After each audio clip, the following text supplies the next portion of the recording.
தனது கட்சிக்கு வாக்களிக்காவிட்டால் இந்த பிரதேசத்தை அபிவிருத்தி செய்ய தாங்கள் நிதி ஒதுக்குவதற்கு 10 தடவை சிந்திக்க வேண்டும் என்று சொல்லியிருக்கிறார். நீ ஏனப்பா 10 தடவை சிந்திக்கிற? நீ சிந்திக்கவே வேண்டாம். இந்த நிதி எங்களுக்கு வேண்டாம்.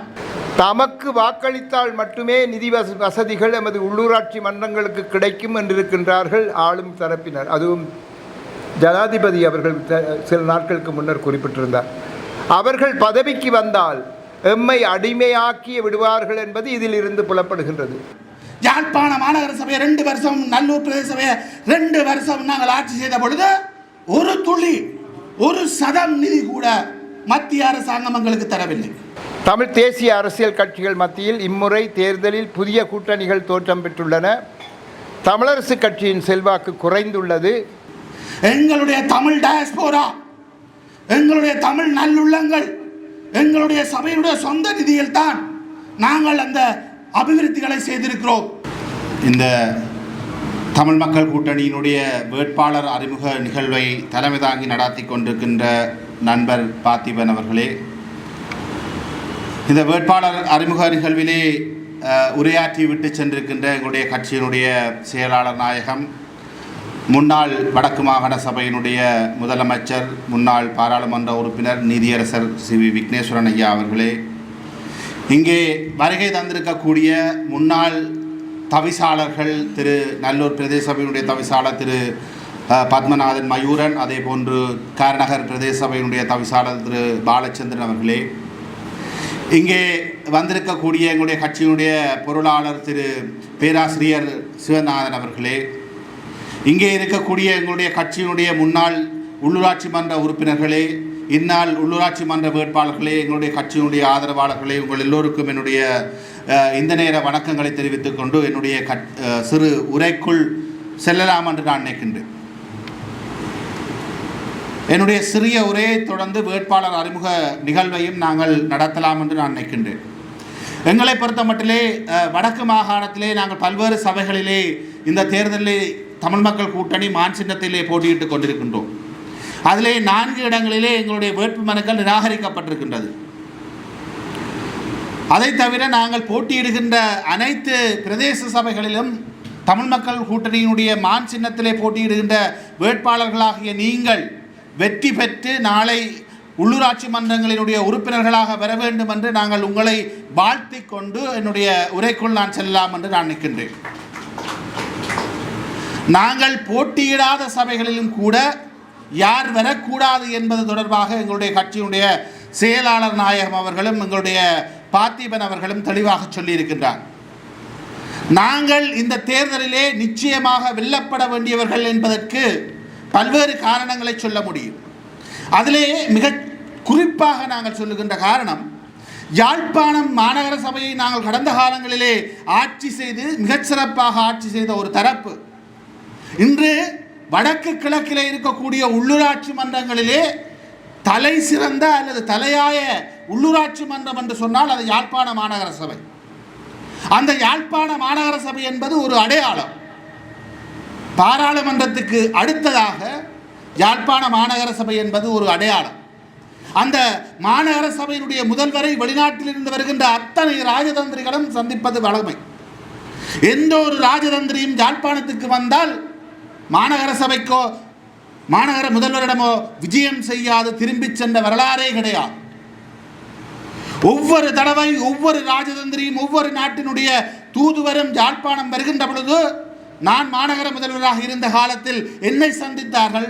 என்னை சந்தித்த பொழுது நான் அவர்களிடம் மீள மீள வலியுறுத்திய விடயங்கள், எங்களுடைய இழந்து போன ஆட்சியை, எங்களுடைய இழந்து போன உரிமையை நீங்கள் எங்களுக்கு பெற்றுத்தர வேண்டும். யுத்தத்தினாலே அழிக்கப்பட்டு சிதைவடைந்து போயிருக்கின்ற எங்களுடைய நகரத்தை நீங்கள் மீட்டெடுத்து தர வேண்டும். எங்களுடைய மக்களை கொன்று குவித்தவர்களை நீங்கள் நீதியின் முன் நிறுத்த வேண்டும் என்கின்ற பல்வேறு விடயங்களை தொடர்ச்சியாக குரல் கொடுத்து சொல்லிக் கொண்டிருந்த ஒருவர் தான் நாங்கள். இன்று அந்த மாநகர சபையிலே ஒரு பொம்மையை இருத்த வேண்டும். அந்த மாநகர சபையை தென்னிலங்கை தன்னுடைய வசப்படுத்தி விட்டது. சிங்கள தேசிய கட்சி, தேசியவாத கட்சி அதனுடைய ஆட்சி பீடத்தில் ஏறிவிட்டது என்ற ஒரு செய்தியை சொல்ல வேண்டும் என்பதற்காக நாங்கள் நயவஞ்சகமாக தோற்கடிக்கப்பட்டு இன்று நாங்கள் வெளியேற்றப்பட்டிருக்கின்றோம். நாங்கள் தோற்கடிக்கப்படவில்லை, நாங்கள் போட்டியிட முடியாதவாறு தடுக்கப்பட்டிருக்கின்றோம். இந்த சந்தர்ப்பத்திலே நாங்கள் ஒன்றை சொல்லுகின்றோம், எங்களை தோற்கடித்து அல்லது எங்களை வெளியேற்றி எங்களை போட்டியிடாமல் வைத்து இந்த மாநகர சபையை கைப்பற்றி விடலாம் என்று துடிக்கின்ற தரப்புகளுக்கு நாங்கள் மரண அடியை எங்களுடைய மக்கள் இந்த தேர்தலிலே கொடுப்பார்கள் என்கின்ற ஆணித்தரமான நம்பிக்கை எங்களுக்கு இருக்கிறது. அதற்காகவும் நாங்கள் கடுமையாக உழைப்போம். மாநகர சபையிலே எங்களை வீழ்த்தி விட்டால் தமிழ் மக்கள் கூட்டணியை ஒழித்து விடலாம், எதிர்காலத்தில் அவர்களுடைய வளர்ச்சியை இல்லாமல் செய்து விடலாம் என்றும் பலர் கற்பனை காணுகிறார்கள். அது அவர்களுடைய கற்பனையாகத்தான் இருக்குமே தவிர ஒருபோதும் நடைமுறையில் வராது என்பதையும் நான் ஆணித்தரமாக இந்த சந்தர்ப்பத்திலே சொல்லிக் கொள்கின்றேன். தமிழ் மக்கள் கூட்டணி, தமிழ் மக்களுடைய எதிர்காலம் என்பது எல்லோருக்கும் தெரியும். தமிழ் மக்கள் கூட்டணி தமிழ் மக்களுடைய எதிர்காலமாக வரக்கூடாது, அவர்களை முளையிலேயே கிள்ளி எறிய வேண்டும் என்கின்ற துடிப்போடு இங்கு பலரும் சதி செய்து கொண்டிருக்கிறார்கள். அந்த சதிகளை நாங்கள் துடைத்து எறிவோம். அந்த சதிகளை நாங்கள் முறியடித்து எங்களுடைய வெற்றி பாதையிலே நாங்கள் செல்வோம். நாங்கள் போட்டியிடுகின்ற அத்தனை சபைகளிலும் எங்களுடைய தாக்கத்தை நாங்கள் நிச்சயமாக ஏற்படுத்துவோம். அதற்காக நீங்கள் ஒவ்வொருவரும் அம்பிலிருந்து சீறிப்பாய்கின்ற அம்புகளாக, வில்லிலிருந்து சீறிப்பாய்கின்ற அம்புகளாக நீங்கள் ஒவ்வொருவரும் இந்த பிரச்சார களத்திலே நீங்கள் குதிக்க வேண்டும். உங்களுக்கான அனைத்து பக்க உதவிகளையும் நாங்கள் செய்து தருவதற்கு நாங்கள் காத்திரமாக தயாராக இருக்கிறோம். நாங்கள் எங்களுக்கு வழங்கப்பட்டிருக்கின்ற சொற்ப நாட்களிலே, மிக குறுகிய கால பகுதியிலே நாங்கள் வீறு நடை போட வேண்டும். நாங்கள் ஒவ்வொரு வீடு வீடாக சென்று எங்களுடைய கட்சிக்கு இழைக்கப்பட்ட அநீதியை, எங்களுடைய கட்சி கடந்த காலங்களிலே செய்த சாதனைகளை சொல்லி மக்களை எங்களை நோக்கி திருப்பி எங்களை வெற்றி நடை போட செய்ய வேண்டிய பாரிய பொறுப்பு உங்கள் ஒவ்வொருவருக்கும் இருக்கிறது. அன்புக்கினியவர்களே, நாங்கள் ஓய்ந்து விடப் போவதில்லை. நாங்கள் எத்தனை சதிகளை கண்டும் பயந்து விடப் போவதில்லை. எங்களுடைய வளர்ச்சியை தடுப்பதற்காக நான் பல்வேறு தடவைகள் கைது செய்யப்பட்டிருக்கிறேன். நான் பல்வேறு வழக்குகளில் என்னை அகப்பட செய்திருக்கிறார்கள். இன்று எங்களுடைய வேட்பு மனுவை சதி செய்து நிராகரித்திருக்கிறார்கள். இன்று எங்களுடைய வேட்பு மனுவை நிராகரித்த காரணத்திற்காக நிராகரிக்கப்பட்ட எல்லா வேட்பு மனுக்களும் இப்பொழுது ஏற்றுக்கொள்ளப்பட்டிருக்கிறது. நாங்கள் மட்டும் ஏற்கப்படாதவர்களாக இருக்கின்றோம். இன்று இலங்கையிலே செலக்டிவாக நீதி வழங்கப்பட்டிருக்கிறது. நாங்கள் இந்த பின்னடைவுகளை கண்டு, இந்த சதிகளை கண்டு, இந்த தோல்விகளை கண்டு நாங்கள் ஓய்ந்துவிடப் போவதில்லை. மாறாக நாங்கள் அதையும் விட வேகமாக பாய்ந்து செல்கின்ற அம்புகளாகவே நாங்கள் இருக்கப் போகின்றோம். எதிர்காலத்தை நாங்கள் வழிநடத்துவதற்கு நாங்கள் தயாராக இருக்கிறோம். நாங்கள் வழிநடத்தியே தீருவோம். நாங்கள் கடந்த முறை யாழ்ப்பாண மாநகர சபை மட்டுமல்ல, நல்லூர் பிரதேச சபையும் எங்களுடைய ஆளுகையில் இருந்தது. காரநகர் பிரதேச சபையினுடைய தவிசாளரும் இன்று எங்களுடன் போட்டியிடுகின்றார்.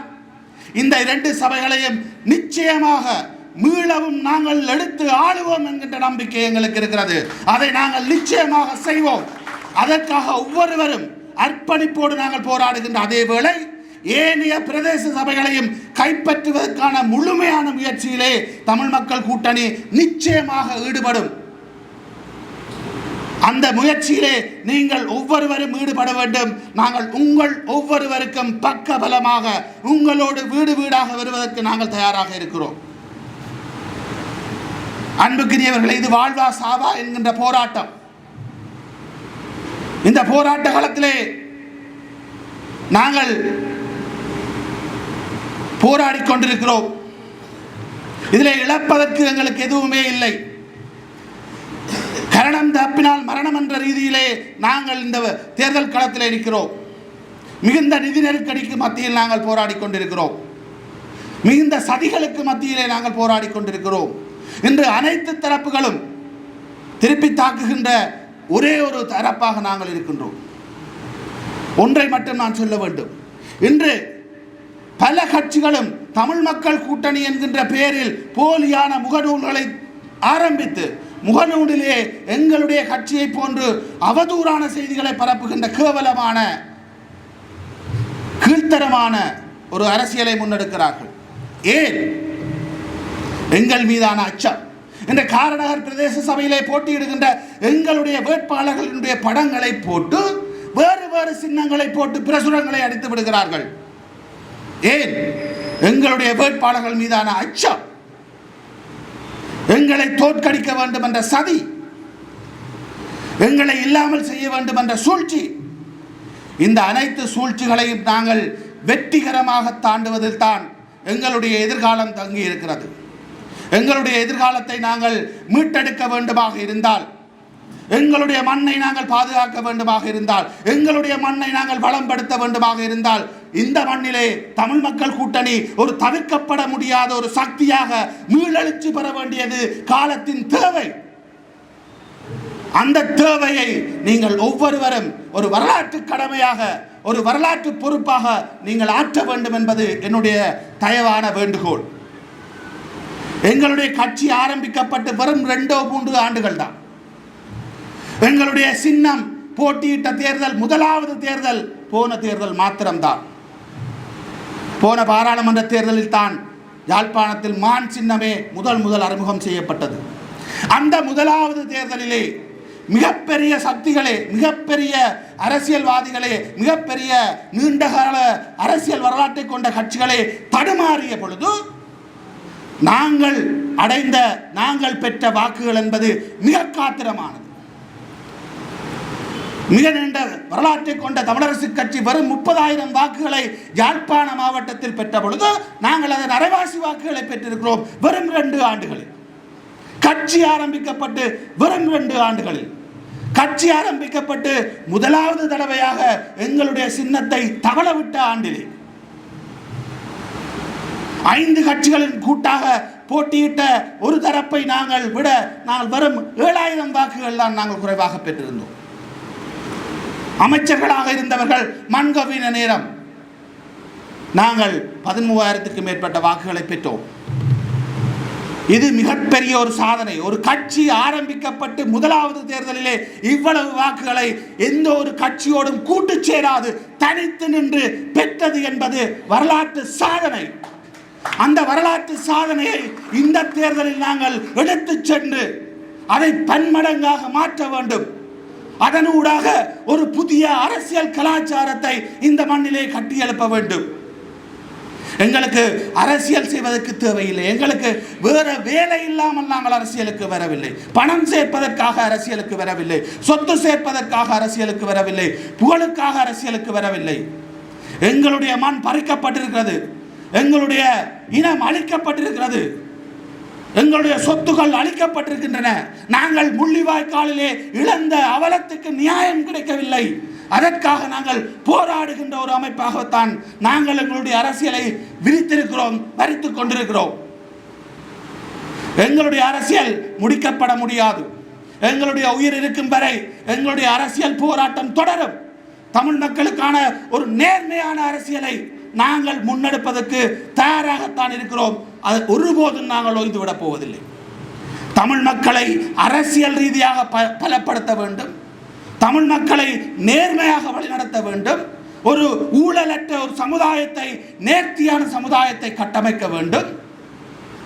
எவ்வாறு இந்த விடுதலை போராட்டம் தமிழ் மக்களுக்கான கட்டமைப்புகளை வைத்து தமிழ் மக்களை வழிநடத்தி இருந்ததோ, ஆயுதமற்ற ரீதியிலே தமிழ் மக்களை கட்டமைப்பு ரீதியாக மாற்றி அமைத்து தமிழ் மக்களை வழிகாட்ட வேண்டிய பாரிய பொறுப்பு எங்களுக்கு இருக்கிறது.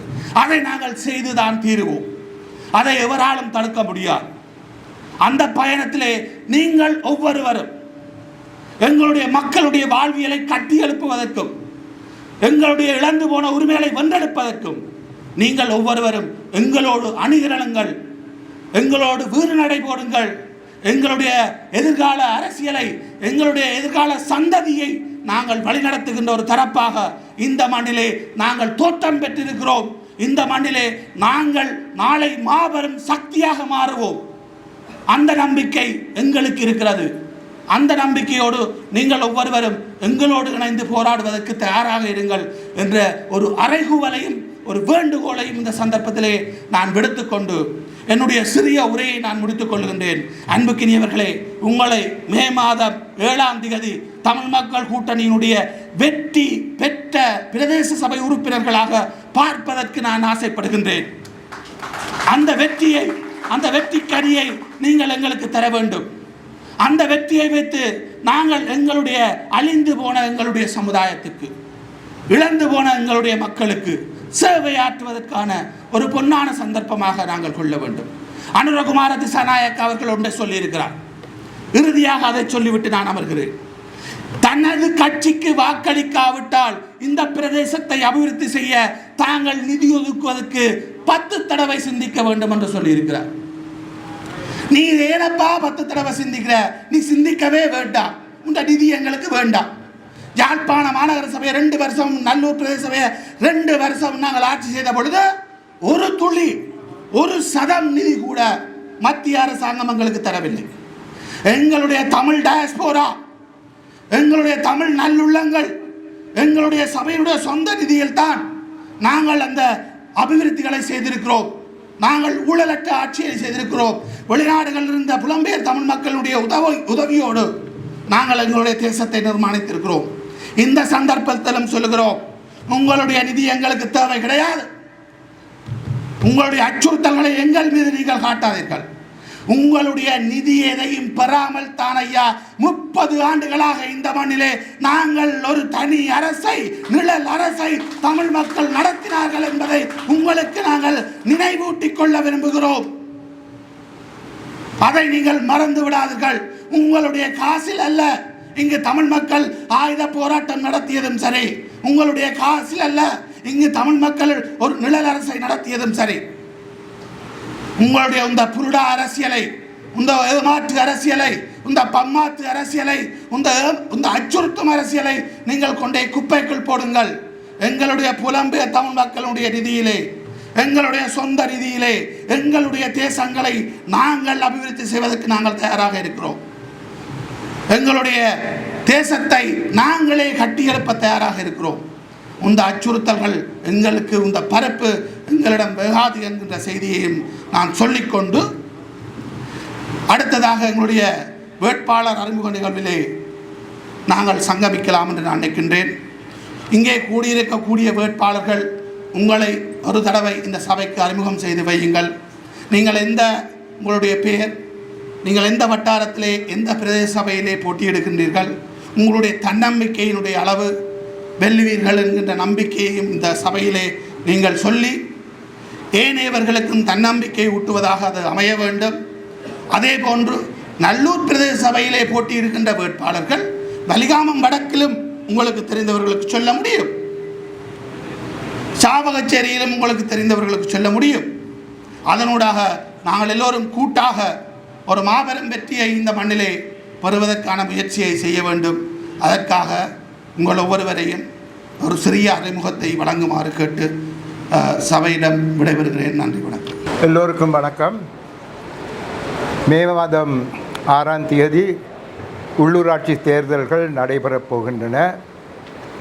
நாளைய தினம் தபால் வாக்குகள் அளிக்க தினம் குறிக்கப்பட்டுள்ளது. தம்பிமார் எனக்கு முன்னர் கூறியது போன்று பல சிக்கல்கள் மத்தியில் தான் நமது கட்சி இம்முறை உள்ளூராட்சி தேர்தல்களில் கலந்து கொள்கின்றது. எனினும்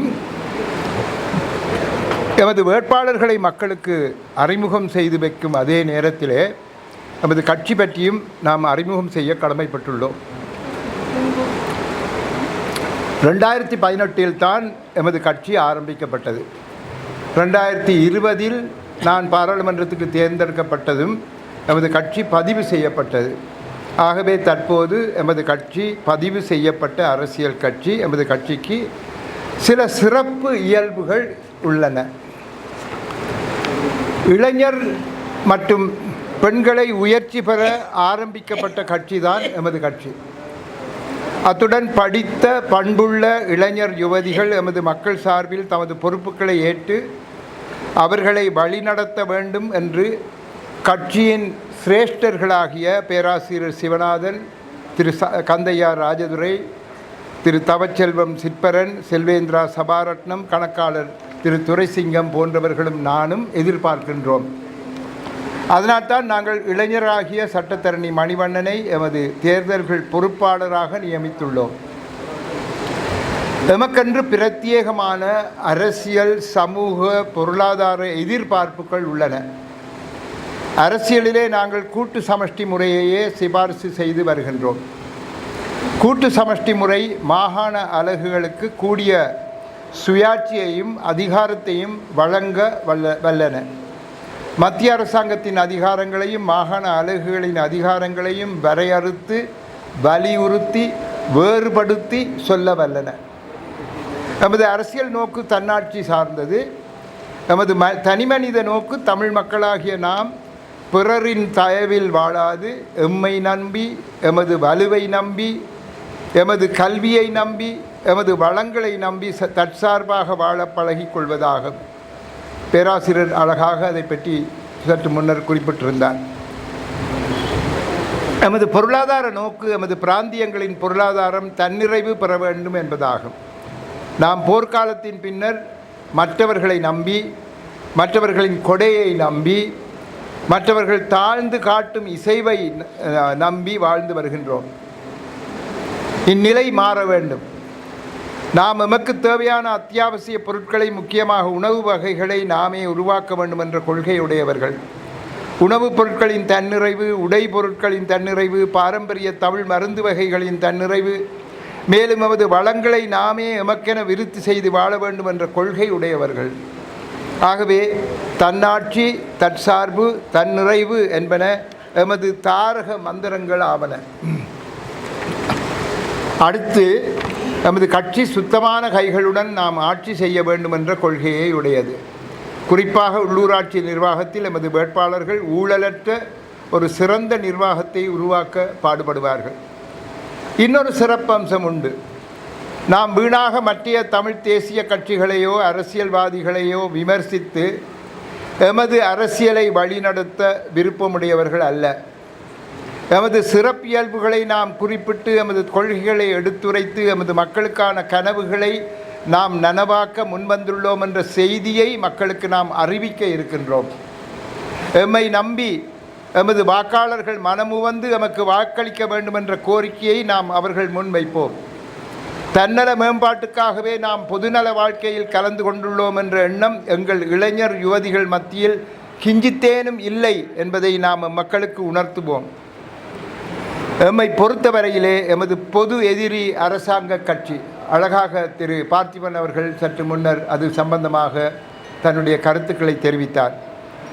அதனை இனிமேலும் நம்மிடையே வளரவிடக்கூடாது என்பதில் நாம் கண்ணும் கருத்துமாக உள்ளோம். தொழிற்சங்கங்கள் ஊடாகவும் தமிழ் தேசிய கட்சிகளின் பிளவுகளின் நிமித்தமும் சென்ற முறை அரசாங்க கட்சி வடகிழக்கில் கால் பதிக்க நேரிட்டது. ஆனால் இம்முறை உள்ளூராட்சி தேர்தலில் அதனை நடைபெற விடமாட்டோம். தேர்தல் முடிந்தவுடன் தமிழ் தேசிய கட்சிகளுடன் சேர்ந்து ஆட்சி அமைக்க முயல்வோம். பொதுவாக அரசாங்க கட்சியை நாம் புறக்கணிப்போம். அரசாங்க கட்சி உள்ளூராட்சி மன்றங்களில் ஆட்சி அமைப்பதை நாம் தடுக்கவே செய்வோம். அரசாங்கத்தின் ஒரு முக்கிய கோட்பாட்டின் விளைவாகவே எம்மை இது பற்றி ஆழமாக சிந்திக்க வைத்துள்ளது. தமக்கு வாக்களித்தால் மட்டுமே நிதி வசதிகள் எமது உள்ளூராட்சி மன்றங்களுக்கு கிடைக்கும் என்றிருக்கின்றார்கள் ஆளும் தரப்பினர். அதுவும் ஜனாதிபதி அவர்கள் சில நாட்களுக்கு முன்னர் குறிப்பிட்டிருந்தார். அவர்கள் பதவிக்கு வந்தால் எம்மை அடிமையாக்கி விடுவார்கள் என்பது இதில் இருந்து புலப்படுகின்றது.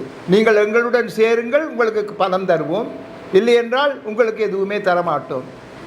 என்றால் என்ன? எங்களை தேடி வாருங்கள், எங்களிடம் மண்டியிட்டு கோருங்கள், நாங்கள் தருவோம் என்றது.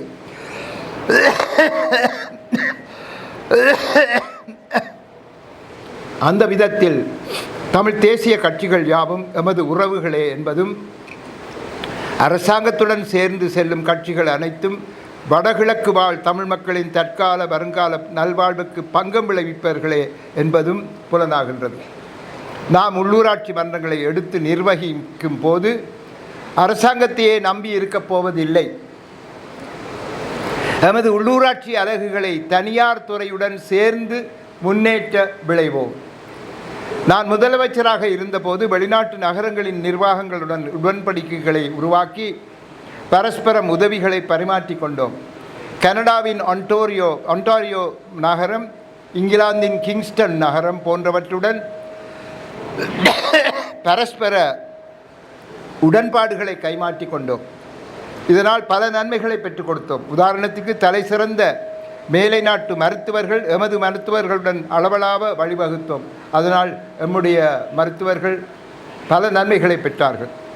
மேலை நாட்டு மருந்து வகைகளை எமது மக்களுக்கு பெற்றுக் கொடுத்தோம்.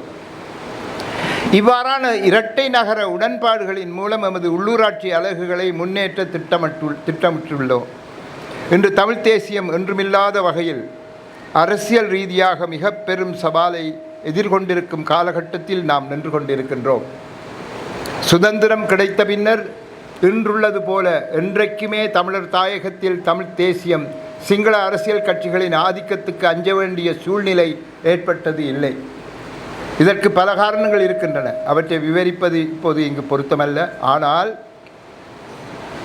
2009ஆம் ஆண்டுக்கு பின்னர் எந்த ஒரு தமிழ் அரசியல் கட்சியினதும் செயற்பாடுகள் அரசியல் மற்றும் பொருளாதார ரீதியாக தமிழ் மக்களுக்கு பலாபலன்களை பெற்றுக் கொடுக்க தவறியமையே பிரதான காரணமாகும்.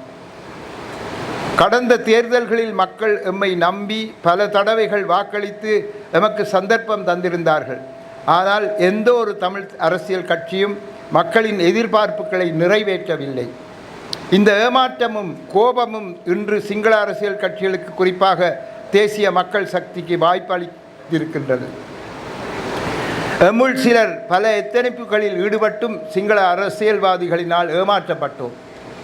ஆகவேதான் எதிர்வரும் உள்ளூராட்சி சபை தேர்தல்கள் எமக்கு மிகவும் முக்கியமானது. ஒருபுறம் எமது கட்சி சில சபைகளிலாவது உள்ளூராட்சி அதிகாரத்தை கைப்பற்ற வேண்டிய ஒரு தேவை இருக்கின்றது.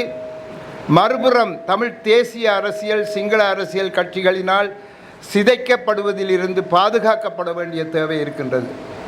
யாழ் மாநகர சபையில் நாம் திரு மணிவண்ணன் தலைமையில் வென்று ஆட்சி அமைப்பதற்கு நிறைய வாய்ப்பு இருந்த போதிலும் துரதிர்ஷ்டவசமாக அந்த வாய்ப்பு நமக்கு கிடைக்கவில்லை. இருந்த போதிலும் நல்லூர், காரிநகர் மற்றும் சில தொகுதிகளில் நாம் முன்னிலை வகித்து ஆட்சி அமைக்கும் சந்தர்ப்பம் இருப்பதால் நாம் மிகவும் கடுமையாக உழைக்க வேண்டி இருக்கின்றது. இதற்கான வியூகங்களை திரு மணிவண்ணன் மற்றும் திரு பார்த்திபன் ஆகியோரின் தலைமையில் உடனடியாக மேற்கொள்ள வேண்டும். சொற்பகால அவகாசமே எமக்கு இருக்கின்றது. ஆகவே நாம் விரைவாக செயற்பட வேண்டியிருக்கின்றது. அதே நேரம் நாம் போட்டியிடாத தொகுதிகளில் சிங்கள தேசிய கட்சிகள் வெற்றி பெறாமல் தடுக்கும் வகையில் நாம் செயற்பட வேண்டிய கடமையும் எமக்கு இருக்கின்றது. ஏதாவது ஒரு தமிழ் தேசிய கட்சிக்கு வாக்களிக்குமாறு நாம் ஒரு குறிப்பிட்ட கட்சிக்கு விரலை சுட்டுவதா, அல்லது மக்களை தாம் விரும்பும் ஒரு தமிழ் தேசிய கட்சிக்கு வாக்களிக்குமாறு கூறுவதா என்று நாம் தீர்மானிக்க வேண்டும். இந்த தேர்தலின் பின்னர் மாகாண சபை தேர்தல் உடனடியாக வராது விட்டாலும் மாகாண சபை தேர்தல் என்றோ ஒரு நாள் நடைபெறப் போகின்றது. ஆகவே அதனை கவனத்தில் கொண்டு நாம் முடிவுகளை எடுக்க வேண்டும். தமிழ் தேசிய அரசியல் கட்சிகள் மத்தியில் இம்முறை தேர்தலில் புதிய கூட்டணிகள் தோற்றம் பெற்றுள்ளன. தமிழரசு கட்சியின் செல்வாக்கு குறைந்துள்ளது. மக்களின் மனநிலை எப்படி இருக்கின்றது என்பதை சரியாக கணிப்பிட முடியாத நிலை உள்ளது. ஆகவே என்னை பொறுத்தவரையில் தாம் விரும்பும் தமிழ் கட்சிகளுக்கு வாக்களிக்குமாறு நாம் தமிழ் மக்களை கோர வேண்டும் என்று நினைக்கின்றேன். ஆனால் இதனை கவனமாக நாம் செய்ய வேண்டும். ஏனென்றால் எமது இந்த கோரிக்கை நாம் தனியாக போட்டியிடும் தொகுதிகளில் வாக்காளர்களுக்கு புரியாத அல்லது குழப்பமான செய்தியாக அமைந்துவிடக்கூடாது. அதே நேரம் சிங்கள கட்சிகளுக்கு, குறிப்பாக தேசிய மக்கள் சக்திக்கு வாக்களித்து தமிழ் மக்கள் தமது தலையில் தாமே மண்ணை வாரி இறைத்துவிடக்கூடாது என்று மிக தீவிரமான பிரசாரத்தை நாங்கள் மேற்கொள்ள வேண்டும். இன்று தம்பி பார்த்திபன் அவர்கள் கூறிய அந்த கருத்துக்களை நாங்கள் மக்கள் எல்லோரும் தமிழ் மக்கள் அறிந்து கொள்ளும் வகையாக நாங்கள் செயற்பட வேண்டும். இதனை நான் என்னால் முடிந்த அளவுக்கு காத்திரமாக மேற்கொள்வதற்கு தீர்மானித்துள்ளேன். இந்த உள்ளூராட்சி சபை தேர்தல் முடிந்ததும் நாம் நமது கட்சியை வளர்க்கும் பணிகளில் தீவிரமாக ஈடுபட வேண்டியிருக்கின்றது. கட்சி கிளைகளை ஸ்தாபித்து மாவட்ட அமைப்பாளர்களை நியமித்து உறுப்பினர்களை நாம் சேர்க்க வேண்டும். இவற்றுக்கு அடிப்படையாக கட்சி அமைப்பில் சில மாற்றங்களை மேற்கொள்ள வேண்டும் என்று நான் நம்புகின்றேன். விரைவில் அதையும் செய்வோம். நாம் வலிய எந்த கட்சியுடனுமே மோதல்களில் ஈடுபட மாட்டோம். ஆனால் வந்த சண்டையை விட்டு கொடுக்கவும் மாட்டோம். ஆகவே இறுதியில் எம்மை பற்றி நாம் சுருக்கமாக கூறுவதானால், நாம் ஒரு இளம் கட்சி, இளைஞர் யுவதிகள் உயர்ச்சி பெற உந்துதல்களை பெற்றுக் கொடுக்கும் கட்சி. எமக்கென தாரக மந்திரங்களான தன்னாட்சி, தற்சார்பு, தன்னிறைவு என்பன உள்ளன. அவற்றின் அடிப்படையில் எமது பயணம் தொடரும். எமது அரசியல் நோக்கு கூட்டு சமஷ்டி அரசியல் முறையை உருவாக்குவது. எமது கட்சி சுத்தமான கைகளுடன் அரசியல் செய்ய முன்வந்துள்ள கட்சி. ஊழலற்ற நிர்வாகத்தை நாம் உள்ளூராட்சி மன்றங்களில் உருவாக்குவோம். நாம் வலிய சண்டைகளுக்கு போகின்றவர்கள் அல்ல, வந்த சண்டையை விட்டு கொடுப்பவர்களும் அல்ல. நாம் அரசாங்க கட்சிக்கு எதிரானவர்கள். அரசாங்க கட்சி வடகிழக்கில் கால் ஊன்றுவதை விரும்பாதவர்கள். எவ்வளவுதான் பொருளாதார நன்மைகளை அரசாங்கம் பெற்று தந்தாலும் அடிப்படையில் அவர்கள் தமிழர்களின் தனித்துவத்தை ஏற்பவர்கள் அல்ல. எம்மை சிங்கள சமூகத்தின் அதிகாரத்தின் கீழ் வைத்திருக்க தொடர்ந்து வந்த அரசாங்கங்கள் யாவுமே தொடர் சதியில் ஈடுபட்டு வந்துள்ளன. இப்போதைய அரசாங்கம் அதற்கு விலக்கல்ல. நாம் தனியார் துறைகளுடன் சேர்ந்து நகர அபிவிருத்தியில் ஈடுபடுவோம். வெறுமனே அரசாங்க உதவியை நம்பி எமது மக்கள் தேவைகளை புறக்கணிக்க மாட்டோம். எமது புலம்பெயர் உறவுகளுடன் தொடர்புகள் வைத்து இரட்டை நகர உடன்படிக்கைகள் போன்றவற்றின் ஊடாக உள்ளூராட்சி அலகுகளை வளர்ச்சி பெற செய்ய உள்ளோம். இதற்கு எமது மக்களின் ஆதரவையும் அனுசரணையையும் வேண்டி நிற்கின்றோம்.